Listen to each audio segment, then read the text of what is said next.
नमस्कार साथियों, मैं कैमूर से संजय कुमार। साथियों,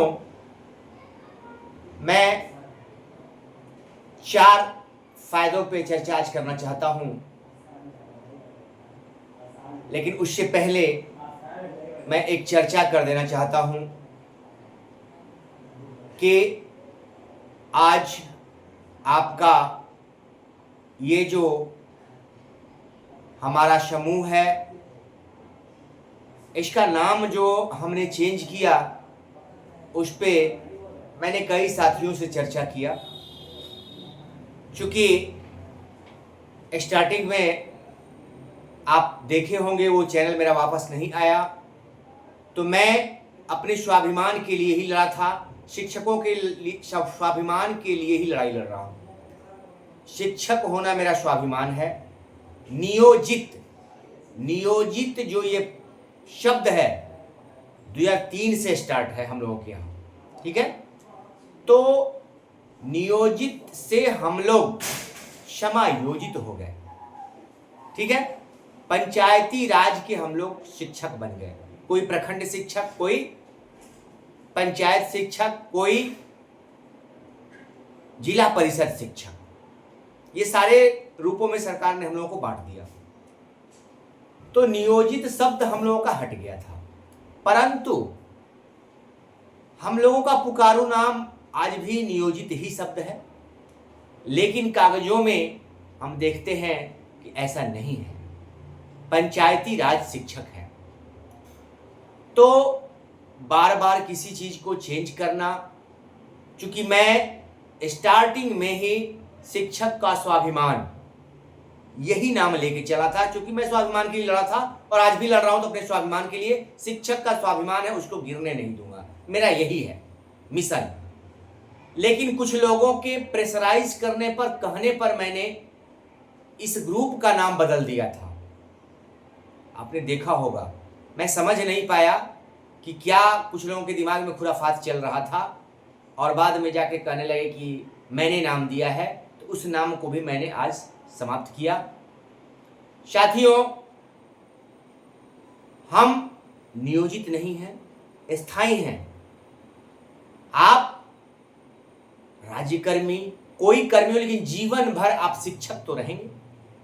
शिक्षक शब्द नहीं बदलेगा, चाहे वो पंचायत शिक्षक हो जाए, चाहे विशिष्ट शिक्षक हो जाए, कोई शिक्षक आप हो जाए, शिक्षक नाम नहीं हटेगा। तो इसलिए शिक्षक का स्वाभिमान सबसे ऊपर होता है। इसलिए मैंने समूह का नाम शिक्षक स्वाभिमान समूह ये कर दिया, और ये हमेशा चलता रहेगा। अब इसको बदलना नहीं है, क्योंकि स्वाभिमान की लड़ाई हम लड़ रहे हैं और इसको छोड़ नहीं सकते हैं। तो आप अपने स्वाभिमान को मरने नहीं देंगे, स्वाभिमान को हमको जिंदा रखना है, स्वाभिमान से समझौता नहीं करेंगे। इसीलिए इस समूह का नाम शिक्षक स्वाभिमान समूह मैंने रख दिया, ठीक है। आगे अभी हम लोगों को लड़ाई लंबी लड़नी है, और ये समूह कारगर होगा, और कारगर होना भी है, क्योंकि कोई भी समूह ईमानदारी से चलता है। आप देख रहे होंगे कि आज इतने दिनों से ये समूह इतने बड़े शिक्षकों को बड़े रूप में जोड़े हुआ है। हम लोग का समूह समझ लीजिए कि बिहार में ऐसा कोई समूह नहीं जो इतने समूह को लेके एक साथ चल रहा हो। और इसमें सबसे बड़ा योगदान हमारे साथी मधुबनी के राकेश मिश्रा जी का है। वो घंटों समय देते हैं, क्योंकि इतने बड़े समूह को संभालना आसान काम नहीं होता है। क्योंकि आप साथियों के सवालों का जवाब देते मैं नहीं थकता हूं, और वो ग्रुपों का ध्यान रखना नहीं भूलते हैं उसमें। और कई साथी साथ देते हैं। अंजलि जी हैं भागलपुर से, मुजफ्फरपुर से साथी हैं, तो बहुत सारे साथी हैं। लेकिन राकेश मिश्रा जी जितना समय देते हैं, हम सारे शिक्षक साथी उनके आभारी हैं कि वो अपना बहुमूल्य समय देते हैं।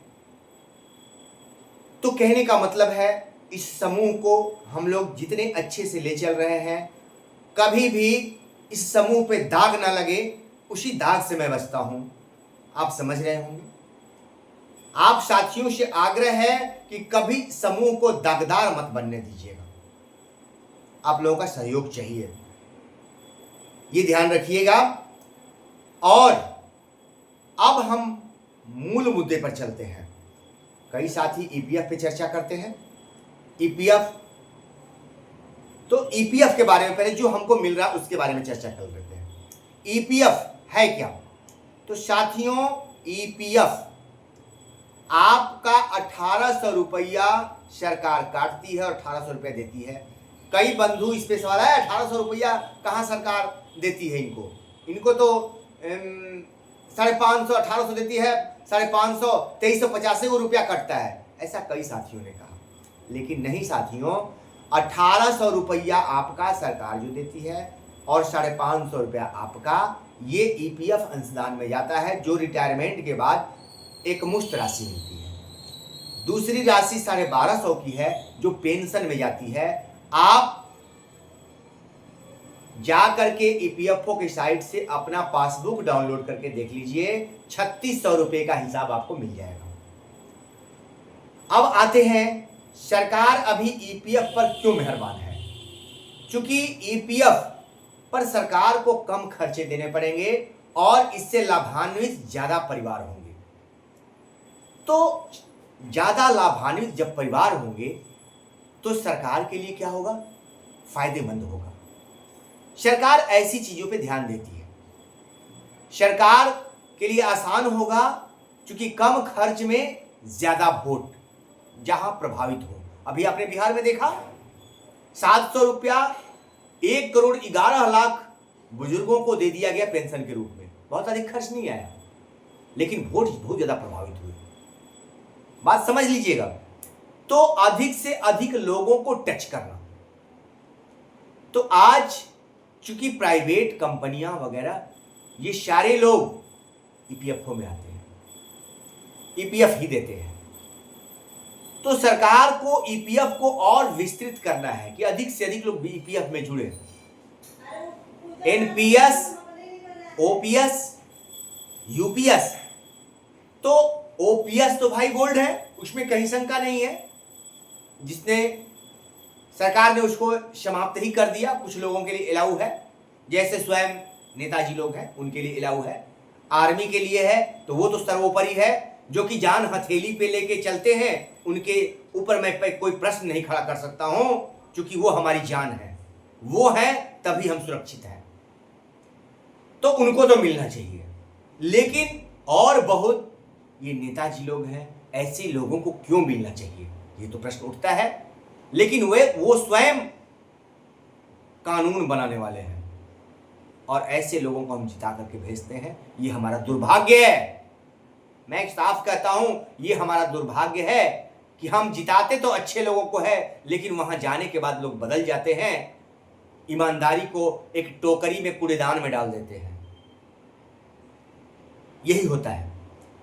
तो ईपीएफ पर देख रहे हैं कि लगातार सरकार, केंद्र सरकार लगातार इस पे लगी हुई है कि इसको कितना हम बेटर बना दें। इसका ही परिणाम आप देख रहे हैं कि लगातार घोषणाएं होने की चर्चा हो रही हैं। पेंशन स्थायी कितना मिलेगा ये भी हो रहा है। यूपीएस और एनपीएस दोनों में अभी मुकाबला चल रहा है। कंफ्यूज है कर्मी। एनपीएस शेयर मार्केट, यूपीएस में बहुत संशय है। लॉन्च हो चुका है लेकिन लोग यूपीएस को स्वीकार नहीं कर रहे हैं। क्यों भाई? उसमें भी धोखा ही धोखा है, बहुत धोखा है। तो हम ईपीएफ में खुशहाल हैं, हमको नहीं चाहिए यूपीएस एनपीएस, रखे रहिए आप। हमको ओरिजिनल राज्यकर्मी आप बनाइए ना, बनाना ही है तो। ये क्यों? हमको वही बना दीजिए, हम पर्याप्त है, ईपीएफ ही हमको दीजिए। तो वो नहीं बनाएंगे, आप नकली राज्यकर्मी बन जाइए, जिसकी आप देख रहे हैं कि लगातार 9 महीने बीत चुके हैं लेकिन कहीं कुछ नहीं। तो ये बहुत बड़ी समस्या है। हमें घबराना नहीं है, आप धैर्य रखिए। कई लोग हम नियोजित भाइयों को कंफ्यूज भी कर रहे हैं, आप देख रहे होंगे। आप जैसे कई साथी कहे कि हम जा करके आप ऑफिस में यहाँ वहाँ दीजिए ईपीएफ के लिए, ऐसा कुछ नहीं है, आप एकदम स्थिर रहिए। तो हम शिक्षकों को कंफ्यूज करने का भी षड्यंत्र रचा जा रहा है, बहुत कंफ्यूजन पैदा। 12 साल 8 साल इस पे भी लोग कंफ्यूज कर देते हैं, तो बहुत सारे कंफ्यूजन आपको पैदा किए जा रहे हैं। लेकिन आप नियोजित भाई एकदम संयमित और स्थिर रहिए, कहीं घबराने की आवश्यकता नहीं है, एकदम स्थिर रहिए। क्योंकि जितने चैन से हम नियोजित साथी आज हैं, उस चैन से आज कोई नहीं है, सब लोग परेशान हैं, लेकिन आप चैन से हैं। अभी हमारे मधुबनी से राकेश जी ने कहा कि यहाँ भैया पेमेंट नहीं हुआ नियोजित का। जो लोग कुछ हैं कह रहे हैं कि राज्यकर्मी है इसलिए मधुबनी में देखिए पेमेंट हो गया विशिष्ट भाई का। अरे अच्छी बात है भाई, हम कहाँ दिक्कत है हमके। उन्होंने जैसा बताया कि राज्यकर्मी थे इसलिए अब कैमूर में सबसे पहले नियोजित का हो गया, तो यहाँ तो हम राज्यकर्मी नहीं है, फिर क्यों यहाँ हो गया। ये सब गलत अफवाह उड़ाया जा रहा है, तो अफवाह उड़ाने वालों पे ध्यान मत दीजिए, ठीक है। हाँ, कुछ लोग जो वर्षों से ऑफिसों की क्या करते हैं समझ रहे हैं, मैं आगे का कड़ी आप जोड़े कर रहे थे, वो लोग आज भी लगे हुए हैं, क्योंकि वर्षों से उनका पेशा है क्या, खाली स्थान आप भर लीजिएगा करना। तो वो वर्षों से शिक्षकों से उगाही किए हैं ऑफिस के जरिए, तो आज कैसे उनका जी मानेगा। अब वो वही काम करते रहेंगे, उनका जीवन उसी में बीत जाना है। और भैया मैं उससे दूर हूं, बहुत दूर दूर तक संबंध नहीं है, क्योंकि मेरा वो पेशा नहीं है। मैं बस एक शिक्षक हूं, मेरा जीवन ही शिक्षक है। और ऐसे ही ना मुझे ऑफिस का खाली स्थान भर लीजिएगा बनना है, मुझे एक शिक्षक रहना है जहां छोटे बच्चे रोज हमसे आशीर्वाद लेते हैं, बुजुर्ग अभिभावक भी आते हैं, वो भी हाथ जोड़ते हैं, उनका भी हम आशीर्वाद लेते हैं। तो हमें वही स्थान चाहिए, हमें ऑफिस में जाकर नहीं बनना है। क्या समझ रहे हो। अभी आप देख रहे होंगे बुलबुल मिश्रा जी का वीडियोस आता है, कई लोग प्रश्न उठाते हैं, क्योंकि उनका बोलने का लहजा अलग है, वो क्या बोल जाते हैं, कैसे बोलते हैं, क्योंकि एक गायक भी हैं वो, तो उनका अलग तरीका है। लेकिन मैं एक शिक्षक हूँ, मैं बस उसी ढंग से आता हूँ जिस ढंग से एक शिक्षक आता है। मैं प्रयास करता हूँ कि आप लोगों को मेरी बात समझ में आए, जो कमी हो उसको आप लोग बताएं, उन चीज़ों को मैं प्रयास करता हूँ क्लियर करने का। तो बस मेरा कहना है आप धैर्य बनाए रखें, अभी आचार संहिता लागू होने में समय है और एक एक मिनट महत्वपूर्ण होता है। ऐसा नहीं सोचे एक मिनट में तो प्रलय हो जाएगा, फिर आप अभी तो बहुत समय है, घबराना नहीं चाहिए। इसलिए साथियों, ओपीएस एनपीएस ये देखते रहिए, उसका अध्ययन कीजिए। एक शिक्षक को अध्ययन करना जरूरी है, तो आप अध्ययन कीजिए, सारा समझ में आ जाएगा, जैसे मुझे समझ में आता है, क्योंकि मैं अध्ययन करता हूँ, चीज़ों को समझता हूँ। और आप एक एक लोग भाई जो हमसे प्रश्न करते हैं, उस प्रश्नों का जवाब देते देते बहुत सारा ज्ञान मुझे मिल जाता है। तो आपसे अनुरोध मैं करता हूँ कि आप लोग बस यूं ही धैर्य बनाए रखिए, बाकी अंतिम विजय हमारी होगी, मुझे ये विश्वास है। अंतिम में हम ही जीतेंगे, नियोजित की विजय निश्चित है। बस धैर्य धैर्य धैर्य। नमस्कार साथियों।